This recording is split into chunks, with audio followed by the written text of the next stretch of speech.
And right, should a woman endure an abusive relationship or marriage? Today, we're going to be looking at 8 ways to recognize an abusive relationship or marriage. Don't go away. We'll be right back. Welcome back to yet another episode of Let's Level Up, a trick to a healthy relationship. Today, we're going to be looking at 8 ways to recognize an abusive relationship or marriage. If you notice these things in your marriage or relationship, I will say quit. First of all, what is an abusive marriage? What is an abusive relationship?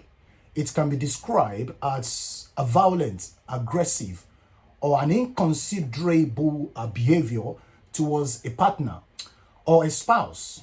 It could be physical, it could be emotional, it could be sexual, it could be psychological, it could be financial. Right, there are different categories for which you can find all of these things. Right.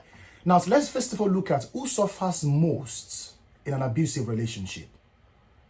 Knowing fully well that two people are involved in a relationship, right? Who suffers most? If you put it on the scale, some people do say, men do suffer as well. Women do suffer as well. So, but then who suffers most in an abusive relationship? Who takes the larger portion of the pain in an abusive relationship? Do we say men suffers most or more? Or do we say the women suffers most or more? Which one? But today we're going to be looking critically, because we believe, according to statistics and according to percentage, we want to say that the women suffers most in any abusive relationship. Whether you agree or not, women suffers most in an abusive relationship. It does not necessarily mean that men don't suffer abusive relationship, but a very, very minute percentage of men do suffer an abusive relationship. But who suffers most here? We're talking about women who suffers most in an abusive relationship. So if you notice these factors, if you notice these things, if you see these signs in your relationship or marriages, you should quit before it leads to something else. Number one is the man forces you to sex. If your man forces you to sex, that is one sign of an abusive relationship. There is no other way than to describe that as an abusive kind of relationship. After the man has maltreated you, he doesn't care about your feelings, he doesn't care about how your day went, he doesn't care about what's going on in your mind. All he wants is sex. And the moment you say to him you're not interested, he pushes you to bed and have his way. That is number one sign to recognize an abusive relationship. Number two, it makes you to dress certain ways. It doesn't want you to wear that outfit you prefer. It doesn't want you to dress the way you like. It wants you to dress in a way that suits him. It wants to dictate the kind of way you dress. If you notice that particular sign, that is an abusive relationship. That is number two. Now we're going to talk about number three. It cuts you off your family and friends. He doesn't want to see you around your family members. He doesn't want to see you around friends of yours, but he wants you only to be limited to his family and friends. If you notice that particular sign in your relationship, it is an abusive relationship. It is a sign of an abusive relationship. He shouts and yells at you at every given time. That's number 4. If your man shouts at you, even when you're wrong, you're not wrong, because he's annoyed, because something has happened to him, and he transfers such aggression over to you, shouts at you at every time, and yells at you, that is a sign of an abusive relationship. And number 5, it threatens you and those that are close to you. Those that are close to you or those that are around you, you can pull them together as one. It threatens you because of some reasons best known to him. It threatens you. If you do this, I'm going to do this. I'm going to do that. I'm going to do that. You know, if you see or if you notice that kind of a sign in your relationship or marriage, it is classified as an abusive relationship. Now, it stops you completely from doing a desired job. Right, this is your interest. This is your area of specialization. You want to be a nurse, or you're already a nurse, but it stops you from actually practicing as a nurse or practicing as a medical doctor or what have you.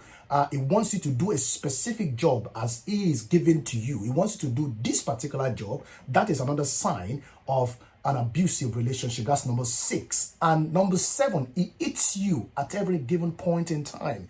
Under no circumstance should a man raise his hand up and eat a woman, irrespective of whatever has happened. You have no right as a man to raise your hand. Once you do that, you're no longer a man. You should be tying up. You should be going. You should be doing some other things. You should be called some other names. You're no longer a man the moment you begin to eat a woman because she's done X, Y, and Z. And number 8, controls how you spend money.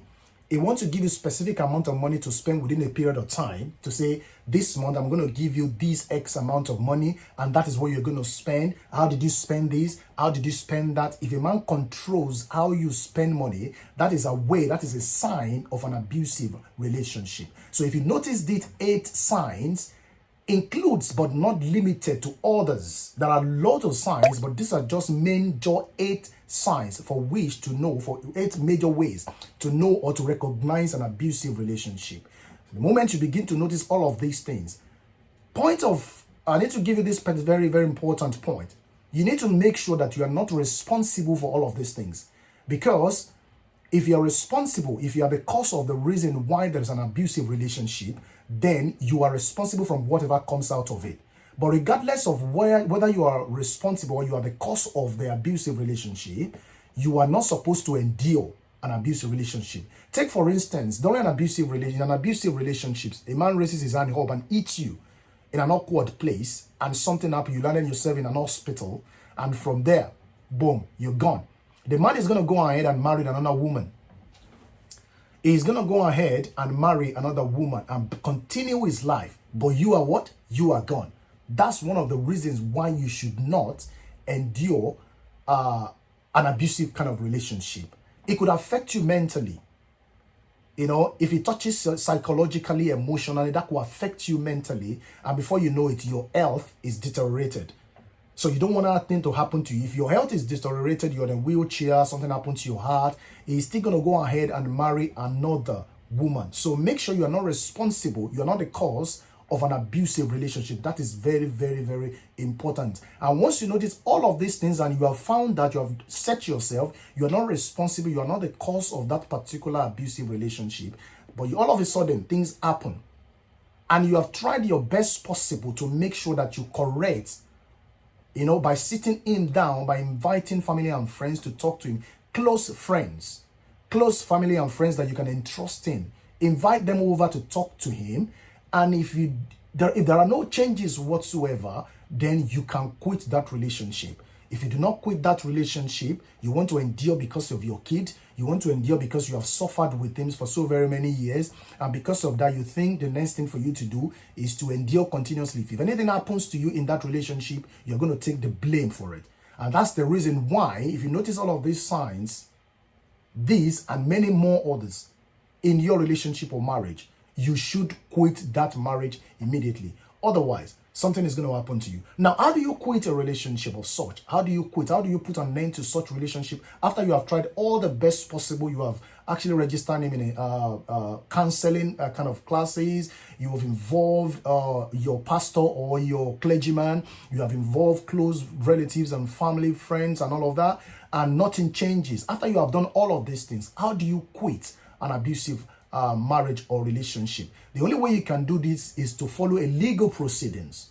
At least with this, you know exactly that you are secured after you might have quit that particular relationship. It is very important you take all of these things into consideration. Don't forget that these 8 signs are included but not limited to ways for which you can recognize abusive relationship.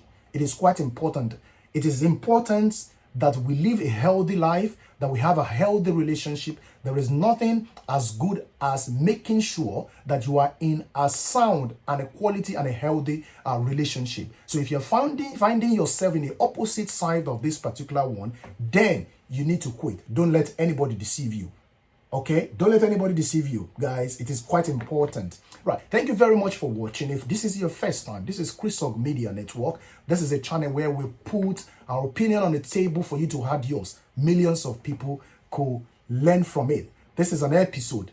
Let's level up, a trick to a healthy relationship. I'll be seeing you in the next one. Bye for now.